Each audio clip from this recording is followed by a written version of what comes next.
week-end, un médecin urgentiste de Valence avait été mis en cause après la mort d'une octogénaire qu'il tentait de réanimer.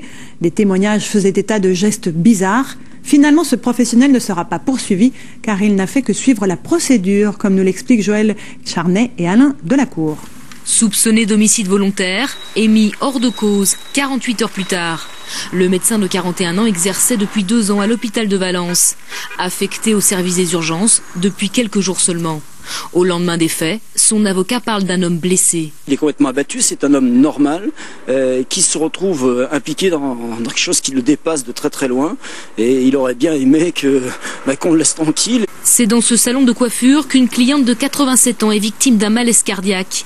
Médecin généraliste, pompiers puis urgentistes vont tenter de la réanimer pendant près d'1 heure, en vain. Une fois les appareils retirés, c'est un geste du médecin qui va choquer une infirmière. La mâchoire de la vieille dame a des mouvements réflexes, dits de gasp.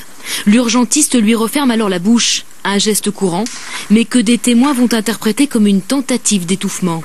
Le gasp, c'est quelque chose qu'on voit très fréquemment. C'est une activité agonique, c'est-à-dire un spasme qui existe post-mortem. Voir quelqu'un qui gaspe, c'est quelque chose qui n'est pas très agréable. Et humainement, on peut comprendre que ce geste-là soit fait à destination, en fait, dans un cadre d'humanité. Le syndicat des urgentistes parle d'accusations mensongères à l'encontre d'un médecin qui n'aurait commis aucune faute.